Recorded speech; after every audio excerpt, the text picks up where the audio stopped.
Hello, welcome to the Analyst Inside Cricket with me, Simon Hughes. And I'm Simon Mann. It's May the 6th. We've got lots of interesting county championship action to talk about. We've got the England squad to play Zimbabwe to discuss. And actually, also, we've got a special guest on later, Jason Gillespie, who was our guest in the Virtual Cricket Club the other day, talking about county cricket and why the Australians are so good. Of course, he was a county coach in both for Yorkshire and Sussex. He's not coaching at the moment, but he's got some interesting views about English cricket generally. We'll hear from him a bit later. Of course, I should just mention first that it is a VA day, that it is this week. And I've got some quite interesting cricket memorabilia connected to that, actually. My father ran an indoor cricket school in Chiswick for many years, and he inherited a lot of old memorabilia, like scorecards like this, from the previous owner, Chiswick Indoor Cricket School. And this is a match played on the 19th of May, England v Australia, 1945. So it was one of the victory matches that was played. And it's just quite interesting. It's been filled in pencil. I don't know, did you ever sort of have scorecards like that you filled in pencil? Oh, yeah. When you were of course. growing up? Yeah, of course I did. When I was a young lad, you go down the county ground in Bristol, get a scorecard, fill it in. What about some of the names there, yours? Yeah, I mean, so this was England v Australia, Red Cross and RAAF charities. The Australia side was Lindsay Hassett and Keith Miller, notably, and Keith Miller made 100 in this particular match. But the England side was very strong. Len Hutton, Night Sergeant Cyril Washbrook, Lieutenant J.D. Robertson, Squadron Leader W.R. Hammond, Squadron Leader Les Ames, Squadron Leader W.J. Edrich, and it also included Doug Wright, the great leg spinner from Kent, and Alf Gover, actually, was also in the side, who, of course, ran an indoor cricket school himself for many years in your neck of the woods, Wandsworth. Did you ever go there? No, I didn't. Because you were brought up in Bristol, so I suppose you wouldn't have. No, I didn't. But Alf Gover actually was sort of one of the first owners of an indoor cricket school, and it's where I think Viv Richards actually to play, and other great players from the 70s. It was the place you always went in the winter, and even in dodgy weather in the summer, actually. Anyway, it's just a little bit of memorabilia that I kept from my father's time running the indoor cricket school. There's a lot of other stuff like that. It's quite interesting just to see who was playing at that time. There was 3 matches played in the May kind of period around now, 80 years ago, to commemorate the end of the war. What about another cracking match at Lord's this week, yours, between your two counties? Because everyone thinks you as a Middlesex man, but of course you started supporting Kent to start with. I'm not quite sure who your loyalties are with these days, whether with Middlesex or with Kent. I mean, most people just stick with the county they started with rather than switching loyalties to another. But perhaps you've got a soft spot for 3 counties with Durham as well. But what really interesting game of cricket. And poor old Daniel Bell Drummond, he scores 223 in the match and finishes on the losing side. It was an absolutely thrilling game of county cricket, simply because kind of like all 4 results were possible, weren't they, going towards the last few balls of the match? I mean, the draw was the least likely. It could have been a tie. As it was, Middlesex won the match with an over to spare with a 6 into the grandstand by Zafar Gohar, the man that Middlesex pinched off Gloucestershire. I think we've been there before, but he played well. Although, just coming back to a point that we were discussing on an earlier podcast about technology in county cricket, to me he looked absolutely plumb LBW with about, I think it was 12 needed, so that would have been 9 down, 12 to win, something like that. And he was given not out by Rob Bailey. As I was watching it, I raised my finger straight away with the appeal. But apparently I didn't watch the whole game, but I watched the thrilling climax. Apparently during the game there were a lot of close LBWs that were turned down, so perhaps it was just in keeping with the way the game was umpired. But you were watching as well, yours. It looked out to you, didn't it, as well? It was Kashi Valley bowling. Yes, I mean, I thought it looked out, and I think perhaps Rob Bailey, the umpire, what umpires often do is they look at a particular type of bowler, and it's an old sort of adage that if he's bowling wide of the crease, from wide of the crease, he's not going to get many LBWs. That's what umpires often think, because they think that because the bowler's bowling wide of the crease, if it hits the batter on the pad in front of the stumps, it's probably going to be missing leg. That's their view. And I think that probably Rob Bailey would have looked at where the bowler was bowling this. He was bowling round the wicket, right armour. He was quite wide on the crease. And a lot of those deliveries, as a result, will be sliding down the leg side to a left-hander if they hit him in line. That's kind of what the umpires are sort of thinking in their mind. It may have been that was why he gave that not out. I thought it was out. And actually, I did an experiment once with a piece of string. I tied a piece of string to the widest point on the return crease, and I tied the other end to the leg stump. And I then got a batter to stand on that line with his pads on at the striker's end and put his foot on the line of where a ball might be, say, hitting him off stump. Basically, I proved that even if you're bowling a ball right on the return crease and you hit a batter in line, if his leg isn't that far out of the crease, it could still be hitting the leg stump. That was my kind of bit of geometry that I was trying to prove. And obviously Hawkeye has proved that as well in the past. So I think it's time we have technology in county cricket to unravel these difficult decisions, the caught off the glove, the possible caught on the ground, whether it touched the ground, and these LBWs. We've got the GoPros that the umpires are wearing, the iHawk cameras now, a sort of simple version of Hawkeye. That data is going to the team analysts and to the ECB. I think it's time we used it. How difficult would it be to bring it in, though, to have as a comprehensive system? I mean, you see it in test matches and it works, but I mean, it's pretty expensive, though, isn't it, to implement it for all county cricket? I think if you're talking about things like the snickometer, the Ultra Edge, that is quite, that's a more sort of sophisticated tool. But I think actually to just get better cameras and use the Hawkeye feed as well, the iHawk feed, it not be expensive. I have a solution. I'm going to talk to the ECB about it in the next couple of weeks. That 6 cameras, better quality cameras, and the iHawk technology together could be fed straight to the match referee or third umpire in the match referee's room to his laptop. Decision instantly. I mean, look, if I were a Kent player. And it's not I haven't got any skin in this game at all. And it was a fantastic game of cricket. And, you go with the umpire because that's the way county cricket has been umpired for however long it's existed. But if I were a Kent player, I have to congratulate Middlesex. And they did play really well at the end. There was a great chase, fantastic chase from them, an excellent game of cricket, really thrilling game of cricket and fantastic and all that. But I reckon the first thing I'd have done as a Kent player would have been gone up to the away dressing room at Lords and say, can I just have a quick look at that LBW on the video replay? And gone, I'm not sure why that was given not out. I think Rob Bailey thought he hit it, didn't he? He seemed to indicate that he thought he hit it. I'm not sure he did, but that's the decision you make, isn't it? As an umpire, you make that split-second decision. I suppose what you could do, you could have a sort of a slightly sort of Heath Robinson Hawkeye system where you actually just have another look at it. You get, I don't know, I had this sort of idea of getting your phone out of your pocket and then just replaying it and having another look at it and saying, I just want to check that a minute and just see what I thought, where I thought it pitched and all that sort of thing. That's a very good suggestion. And actually, I know Paul Hawkins, when he first proposed this idea of the iHawk with umpires wearing either GoPros or cameras, like iPhones on their breast pocket. When he first proposed that, he actually showed that you could watch it back afterwards. So all these things are possible. I think we've got to be quite alert and agile in terms of kind of bringing this stuff in, because as happened when Channel 4 particularly introduced a lot of this technology, this is back in the early 2000s, all this stuff was available to the viewer and in the dressing rooms, but not to the umpires. And it's just a bit silly, really. Well, that's the point, isn't it, Yoz? It looks silly. It's the point. We're talking about it now, aren't we? Look, there were probably many moments in that game where you say, well, that could have been that, that was given not out or that was given out, whatever. But I suppose because it was the sort of focal point of the game and it happened right towards the end, inevitably we're focusing on it. So, look, it's a tricky job. In the future, it may well be that they have some form of review system in county cricket. I've been watching a lot of the IPL, and of course, what it does do is slow up the game enormously. Especially, they're reviewing wides now, and that takes an inordinate amount of time to decide whether it's a wide or not, and then you have to go for height and width and all sorts of things. It takes them a long time to put the technology together. So there are definite minuses as well. Anyway, look, sure. it was a big talking point. It was a great game of cricket, and there are actually some really good games of cricket around in the championship in the latest round of matches. Not least down at Taunton, which threw up plenty of talking points. James Rue, one of my players to sort of follow, have a look at this season, produced a brilliant 100, and that's his 10th first-class 100, and he's the youngest player since Dennis Compton to make 10 first-class 100s.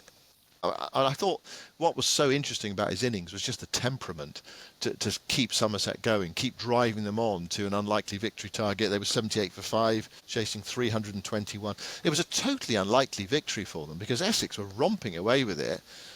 252 for 4, 313 ahead. Then they collapsed, and the Jordan Cox retired hurt incident had a lot to do with that. I mean, he plays splendidly as well on a surface that started yours. I mean, who ever seen a pitch as green as that? I mean, it was impossible to distinguish the pitch from the outfield, but it actually produced a remarkable and another thrilling game of county cricket. But it's not looking that good for Jordan Cox. Not that he was necessarily going to play in that Test match against Zimbabwe. It looks like he's the spare batter, but I mean, he's played well at the start of the season, but he seems really unlucky with injuries. Yeah, no, absolutely. I mean, it was a great match, and I loved the way the scores sort of, seesawed as well. Somerset initially bowled out cheaply, but then they do manage to get 320 odd to win in the final innings. And one player who did well, other than James Roux, and I was sort of watching Roux with interest and sort of trying to think who he reminds me of. He reminds me a little bit of Ben Stokes as a batter, which obviously is not a bad person to compare yourself to, but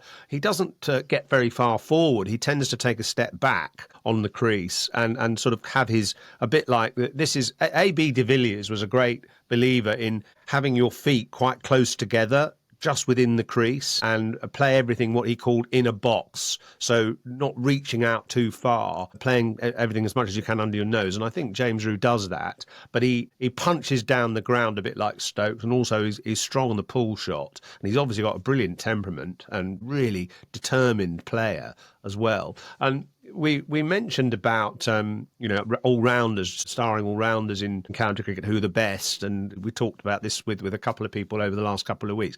Craig Overton came through, didn't he? He was one we mentioned in passing and perhaps has been slightly forgotten, but he hit the winning runs, another straight six to win the game as well, and played a very doughty hand there in that run chase, got 40 odd not out. No, in fact, he got to 50, didn't he? Got to 50 with his straight six. So, well, I mean, I think rearguard actions are proving to be quite a thing in the county championship this year, aren't they? Well, the thing is, it seems now as if most players bat, or most players are expected to bat. It's not like your day, yours, when you would go in a number 8 and they think, oh, that's all out now, Middlesex.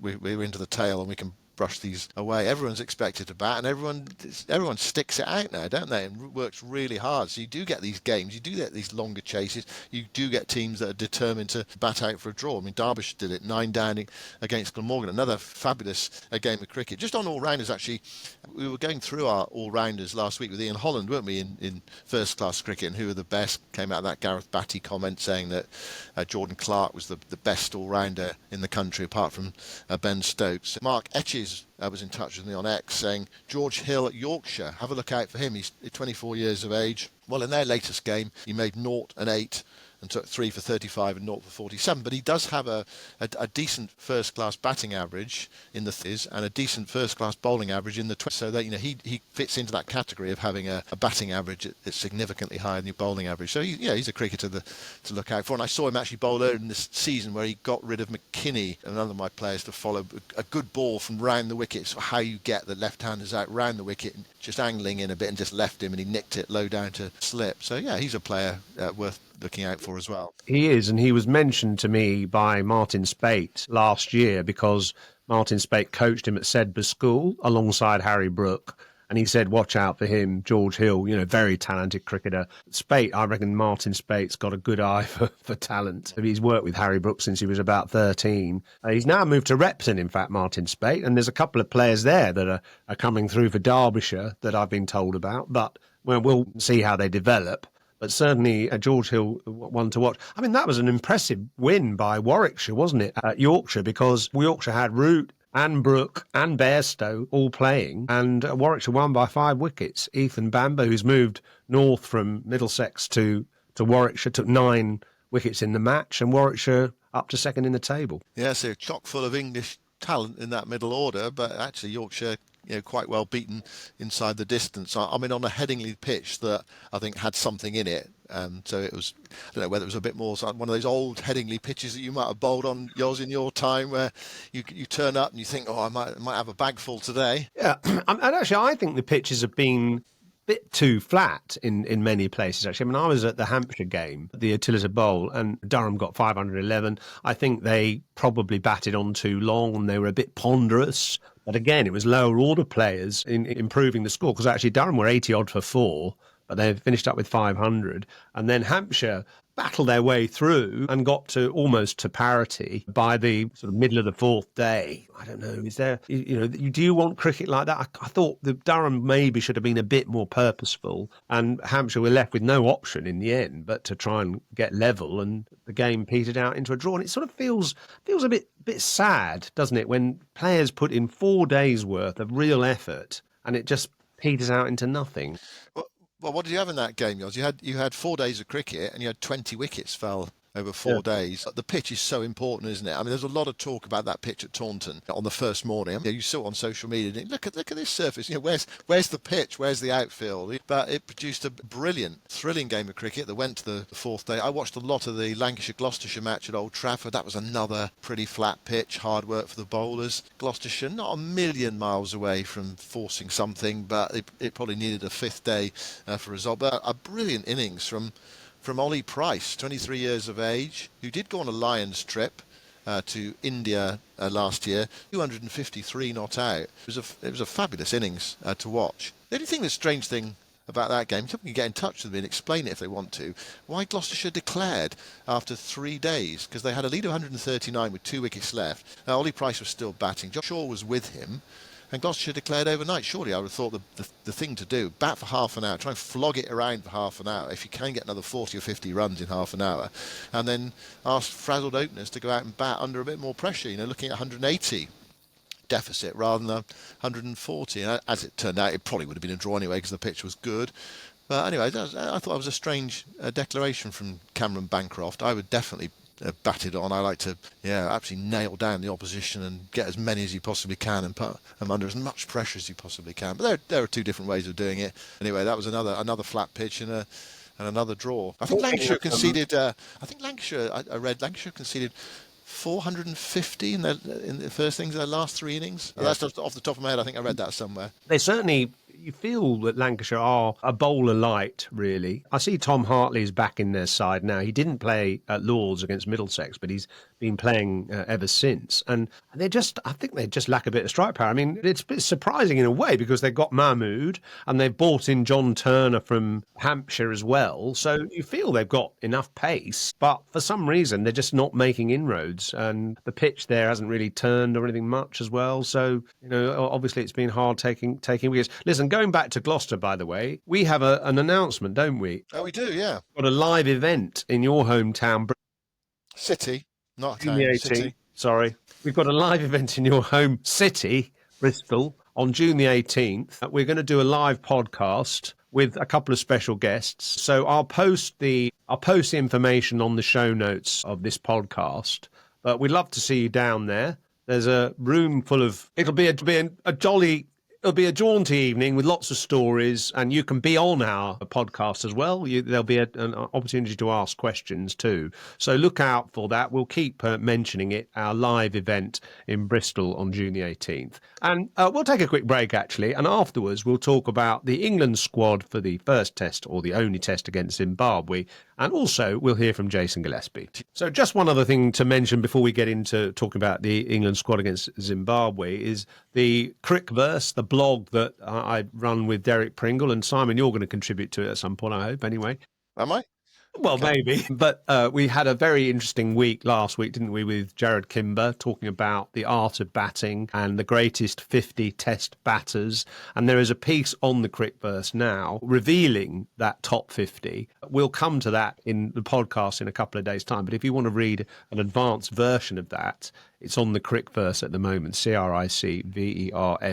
And Gerard's book, The Art of Batting, is available now. And Gerald's book, The Art of Batting, is out on May the 8th, and we'll be talking about it on our next podcast. But yes, the England team for Zimbabwe Test. Any surprises, do you think? Not particularly. I don't think. It's a squad, isn't it? Look, Sam Cook's inclusion was flagged by the fact he was withdrawn from one of Essex's games in the Championship, just to sort of manage his workload. I think we're expecting Zach Crawley to be in there. I think we're expecting Shoaib Bashir to be in there, despite the fact that Shoaib's at the end of his 3-match loan spell with Glamorgan didn't play for Somerset and is taking 2 for 304 this season. Zach Crawley, a couple of half centuries, made a half century in that match at Lords. I don't think we thought that England were going to leave him out. Jordan Cox is in there, not least because Jacob Bethar's not available. People say, why? Bethel's not really playing in the IPL. Well, he has started playing in the IPL. He should be playing for England, but that's part of an agreement between the ECB and the BCCI that if a player plays the whole, if he plays in the IPL, he plays the whole of the IPL. That's part of an agreement, and it pertains to Jofra Archer as well. So that's no surprise. Josh Tongue is in there, one of your 5 to follow this season. That's great. I mean, he started the season really well, and England like him, and they like what he brings. They're desperate, and they couldn't wait to get him back in once he's fit. Not too many surprises. I suppose one thing is a decision to make on Jordan Cox's fitness now and who they bring in, who is the next batter in line. Ben McKinney's been talked about. Not like for like, because one's an opener, one's a middle order player. McKinney missing out in the latest Championship match because of a back spasm, Yoz. Yes, well, I was disappointed in that, actually, not least because I wanted to see him myself and I was there, so that was a shame for him. And they need to bring in another batter. I mean, they've got plenty already, haven't they? Ben Stokes is presumably going to play as a batter. I mean, just on that Bethel thing, he's been playing well, hasn't he, for Arsenal? Yeah. He played a scintillating innings the other day. And having been rather warming the bench for a while, it is difficult, that one, because the problem is that England players have been not particularly picked up by IPL franchises, partly because the IPL franchises are conscious that England players are withdrawn before the tournament's over to go and play in either one-day matches or early season test matches. And so they tend to not raise very high prices, the England players in the main, unless they're players who they know are not going to be part of an England setup in early season. I suppose there's been pressure probably from the Professional Cricketers Association to say to the ECB, you can't restrict players' options here. They can earn a lot of money in the IPL, and obviously it's a 3-year contract usually as well. So there's a guaranteed earning for 3 years for these players, someone like Jacob Bethel, if they're permitted to play the whole tournament. It does compromise England's selection and makes the England selectors look kind of handicapped, I suppose, because of these absurd restrictions. But this is the world we're living in, isn't it? Yeah, I don't think it's going to change very much either in the future, is it? Look, what you probably need is some kind of window, don't you?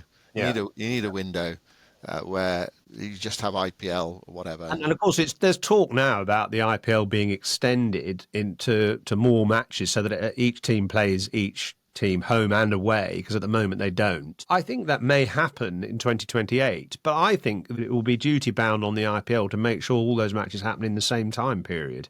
Play more games together, 2 games on a day, because I think it's going to be ridiculous if the IPL lasts for 3 months, dominates the rest of the global cricketing calendar. So I hope that the other governing bodies put pressure on the BCCI to say, look, you can make the IPL however long you want in terms of matches, but you can't have a longer window. The only thing with that, Yoz, I mean, I hear what you're saying, but that's going to make it incredibly intense. All the travel. It's like getting around India. The long distances and a travel day is a whole day and that type of thing. I mean, to do that. So you're adding an extra 4 games? Yeah, 4 games each. Yeah, 4 games each in the same time period. I mean, that's pretty intense. I mean, it's quite intense already with the travel. So I don't know. I think they're going to have to extend it. Look, eventually, when we're doing this podcast and when we're about 95 years old in about 2050, the IPL will be 9 months, wouldn't it? It'll be all year round, a bit like the Premier League season or the Championship season or whatever. What's the Championship? 46 games, and the Premier League is 38 games. I wonder whether that's where it'll end up going. Anyway, that's kind of for another day. I mean, baseball, they play 160 matches, don't they? Well, there you are. In each of those baseball franchises. So in cricket, we've got it easy, really. Yeah, and I think that's why, isn't it? I mean, I think that's one of the issues, is that for the franchise owners saying, well, hold on a second, we've just got these players for 14 games a year. We pay them all this money, and they just play for us for 14 games a year. It's a massively successful product. People are, there was a crowd of 90,000 the other day in Ahmedabad.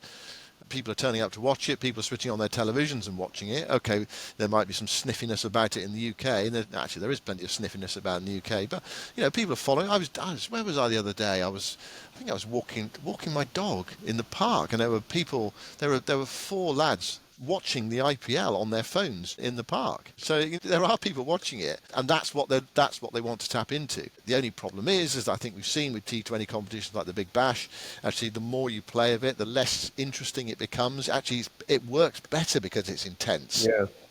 Short and sharp, and that's the danger. Anyway, they'll have to work out the balance between that and trying to make even more money and make it even more successful and grow it even more. That is a good point. And, less is more is not something that governing bodies tend to adhere to very much. But the Big Bash is shorter than it used to be. And much better for that as well.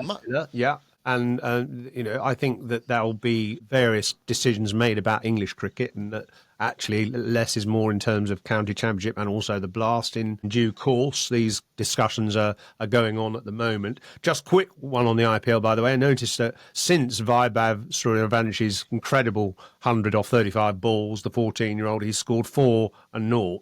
So it's not going quite so well for him ever since. That's cricket, yours, though, isn't it? Yeah, that's what cricket does to you. Great leveller, isn't it? The game, and the same thing applies to someone like Tom Banton, 371 Yep. match for Somerset, and since then he's only got double figures about once. It is a great leveller. Other cricket can bite you on the bum when you least expect it. But talking of less is more and kind of the structure of county cricket brings me to Jason Gillespie. We had him on as our guest live from Adelaide in the Virtual Cricket Club on Sunday, actually, talking about all sorts of things. I'll run the whole interview on the Patreon site. I'll put a link to that as well. But we're just going to hear a short clip of it, because he talked about one of the questions I asked him was, Australia leading up to the World Test Championship final, of course, which is next month, and Tim Wigmore's book, which we talked about last week, about Test cricket, and revealing that Australia have been by far the most consistent Test country, Test team of all time, consistently winning nearly 2 times as many games as anyone else, and throughout history as well. And so my first question to Jason Gillespie was, can he put his finger on why? I think there's a combination of preparation, just that, I suppose, the Australian psyche, that never give up attitude. As I said, confidence comes from evidence, and we have a first class system in Australia that is tough cricket. It's hard cricket. You're always tested. So players that come into the Test side have been playing almost, like high level domestic cricket. So when they come in, it's not a big jump. It's not that big a jump. Whereas there's a big jump from club cricket to state cricket, because you go from playing 1 day or 2 days in a row to playing multi-day cricket in a row. And I think, going from jumping that jump when you're playing hard domestic cricket, we've only got 6 teams as well in Australia. So every match is an event. Every day is an event. It's hard and it's challenging. And I think if you have that consistently at the lower level, once you get into the next level. I remember Andy Flower. I did a season with Andy Flower at South Australia in the early 2000s. And he said all the Shield games he played, he said, were higher intensity than the Test matches he played for Zimbabwe. He found it a real challenge. He said it's some of the best cricket he's played. So I think that there's a lot of that. And I think there's that inner belief as well. I think that's ingrained in Australian culture, is you never give up, back yourself in, believe in yourself, believe in your teammates, believe in what you're doing, and just trust that. Do you think the Shield final is something that we could replicate in English county cricket to bring the season to a climax like you do? Yeah, look, I think it's great. South Australia just won the Shield for the first time in 29 years, and I was fortunate enough to be able to commentate that game. And it was a huge for our state, South Australia. It's a long time between trophies in a 16 competition. It rewards the team that finishes top, so they get the home ground advantage. They only have to necessarily draw the game in order to win the title. And I think there's only been a handful of instances where the team that's finished second won the Shield. If you finish top, chances are you're going to be the Shield champion. So, but I understand the mindset in the UK as well, that you've worked hard all year and you finish top, you should be rewarded with the trophy. I kind of get that as well. But look, I can only speak from experience that a Shield final is a really great climax and finish to a cricket season. Sorry, those voices behind were some of our other guests, actually, on the World's Best Cricket Club that hadn't put their microphones on mute. Naughty people. But it was interesting to hear Jason's view on that. And I love the idea of a Shield final. What do you think? I think it would be worth having a go. I think it would create a really exciting end to the season. It's not how we've done it for 150 years, but then there were lots of things that we did in county cricket and cricket in general that we've changed and improved upon, and I think are better for the game. So why not give it a go? I do think that we could just reduce our season a bit more. I definitely think the Blast is too long. I think that we could knock a few games out of that, especially with the money coming in from the hundreds. Sell-off, and that would compensate counties who feel that actually, look, we make quite a lot of money out of the Blast. It's just probably too long a competition, and the Championship, I wouldn't be against knocking 1 or 2 games off. But I don't think I'd go down to 10, but I would play 1 or 2 more than that, probably 12, and then that 13th game could be a final or playoff match, something like that. I think look, you can do it both ways, can't you? But I think we do need to reduce a bit, and I think it would give a great, to have a final would be a great climax to the season. I can see the argument that, Surrey will say, well, look, hold on, we're the best side over the course of the last 3 seasons, we deserve to be champions. Why should we have to play a kind of like a playoff game to establish what we've already established? I suppose one thing is they would be able to play at home, and they would be able to play on those nice green pitches that have suited them so well over the last 3 years. They've only got to draw their game. Yeah. If you're top of the table, the other team's actually got to win to overtake you and get the title. So, and I suppose, in a way, it doesn't say, if you finish the set number of games as the number 1 team, I mean, that in itself is an achievement. It might mean that you don't go down in the annals as the county champions, but you've still achieved that preeminence as a team. So you'll probably get rewarded financially, even if you don't get the actual title at the end. Now, I agree with you. I mean, I'm just looking at the table now, and several teams have already played 5 matches this year, and we're only on May the 6th. So that's more than a third of the season gone. And lots of teams already struggling with injuries, with bowlers. I mean, Durham bringing in people like Jake Ball for a game, and other bowlers that have sort of come in for a couple of games here and there. I sort of do feel that it's too intense at this time of year, and it needs a big rethink. And of course, we had Tim Bostock, the Durham CEO, on this podcast a few weeks ago talking about his plan. I'll get an update from him actually about how those discussions are going in due course. But obviously we don't want to deprive you, the faithful county championship watchers, of cricket. But you want to watch good cricket, don't you? You don't want to watch cricket which is with people that are half fit and sort of going through the motions a bit. Yeah, it is about preparation, yours, isn't it? As well, it is about players having time to prepare. I mean, we had Ian Holland on last week, didn't we? Saying, actually we won a couple of games in 3 days, and that's mercifully given us an extra day to prepare. And he was saying, I asked him the question, how long do you need really between games realistically? And he said, well, 5 days for a bowler, it would be good. And what have they got at the moment? Well, 3 days if you're playing all this back to back to back. And other people say, well, they're getting well paid. Let them get on with it. But you can't pay a body to recuperate. You just can't.